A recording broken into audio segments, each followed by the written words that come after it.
Coming up next, BookTV presents AfterWords, an hour-long program where we invite guest hosts to interview authors. This week, Ronald Bishop and his latest book, More, The Vanishing of Scale in an Over-the-Top Nation.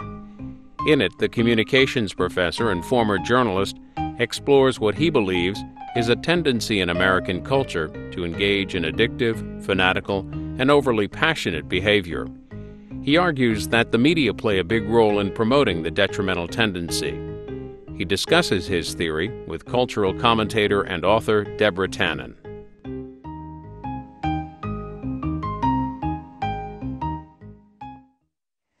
One of the many impressive aspects of your book is the scope that you cover so many varied phenomena. So let me just start with this broad question. Sure. So the title of your book is More. The cover includes a picture of a pig. Mm-hmm.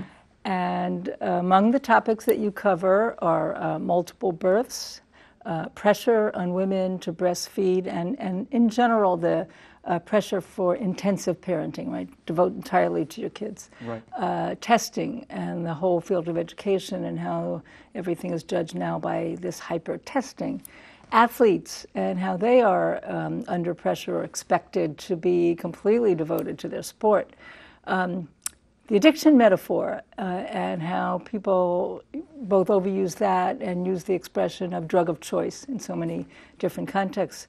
The fetishizing of food on television and our obsession with, on the one hand, dieting, bulimia, obesity, anorexia.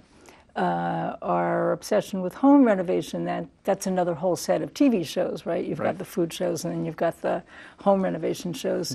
Now, my impression is that the thread, maybe we should say the threat, connecting all of these is the vanishing of scale. So I'd like you to start by telling us what you mean by vanishing of scale and how it connects all these such disparate cultural phenomena.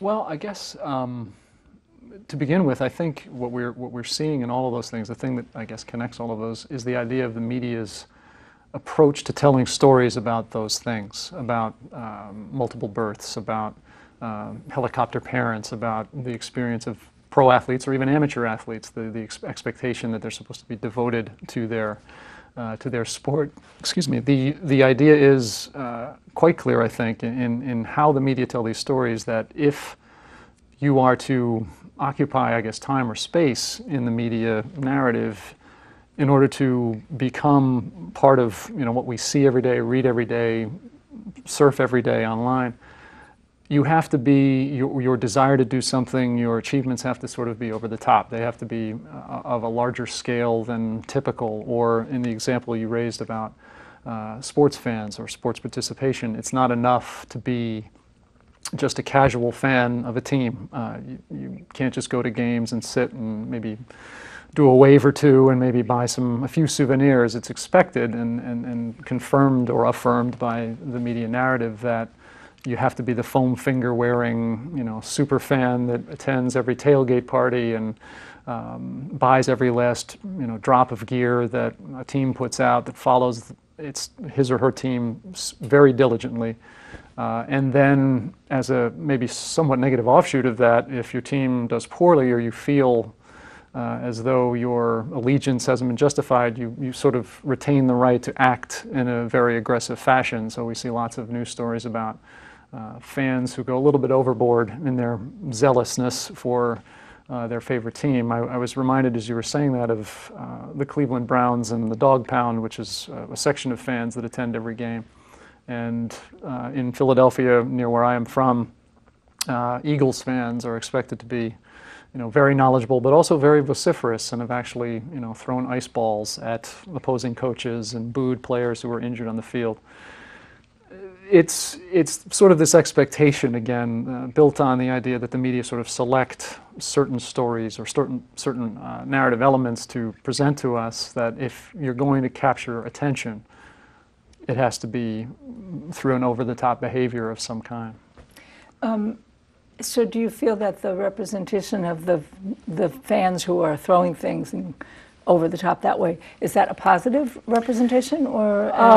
Well, certainly the behavior isn't wonderful, but I think that what happens, and going back to the idea of gatekeeping, is that there are, maybe other fans in the stands who maybe are somewhat energized or not being as aggressive, or are rooting or are wearing gear, but the reason that the folks who engage in the negative behavior, the throwing, the harassing of referees and so on, get on the air or occupy space and time is that they're taking that one step further. They're not just sort of sitting on their hands and rooting for their team. They're engaged in sort of the aggressive behavior. It's not a wonderful thing, but it again goes back to the decisions made by folks who work for a television station or a network or a newspaper to highlight that behavior, and not as the norm per se, but as something that's something that would push them onto the the cultural map, as opposed to someone who's a little more subdued, I guess, in their allegiance to team. Yeah, this is interesting. So, okay, on the one hand, you have to be over the top to get attention, Mm-hmm. and the attention in itself is a kind of reinforcing of that kind of over-the-top behavior. Where in there do you see messages to people, and where do you see evidence that people are getting the messages that they should be like that in their everyday lives? Well, it's always kind of tricky in media research to put a ton of stock in simple linear models of I watch television and therefore my behavior is impacted.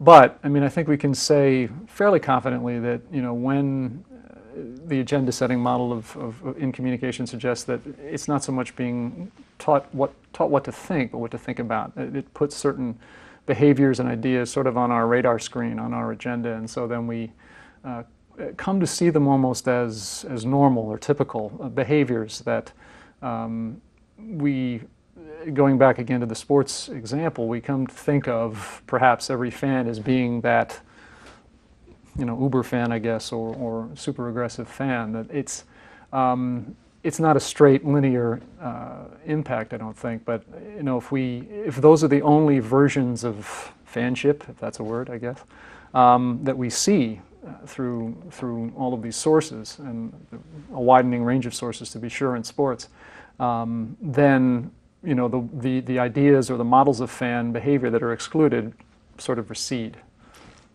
Could you say something about some of those other topics that Sure. you cover? For example, the pressure on women to both, on the one hand, have multiple births and have lots of kids, and these maybe you would say celebration of having kids, and then on the other hand, if they have too many, and the example you discuss at some length is Nadia Suleiman, who was called disparagingly, and I think that's part of your point, Absolutely. Octomom. Maybe say something about that and how it plays out there. Sure. I think America, at least the United States rather, throughout at least the history that I'm aware of, has always been a fairly pro-natalist country. I mean, we believe that one of the important roles for a woman is to bear children and build a family.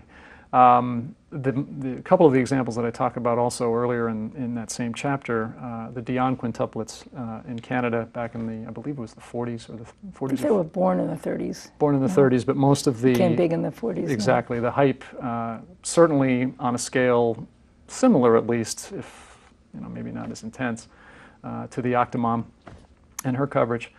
And we sort of, I guess, pigeonhole women in that way. I mean, we celebrate those roles. We celebrate, even in what seems to be a very, at times, negative way in the case of the Octomom. Again, the idea that if a woman has a lot of children at once, that's a more surefire way to capture the media's attention and become part of that sort of overarching narrative or the story of women as told by the media than a woman or in a couple, or a man and a woman, same-sex couple, that decides to limit the number of children that they have, or decides not to have children at all. Those folks don't get as much play, is sort of a negative word, but they don't receive as much attention because it's not as over the top, to keep coming back to that phrase, of behavior as the Dion quintuplets or or the octomom. And with breastfeeding,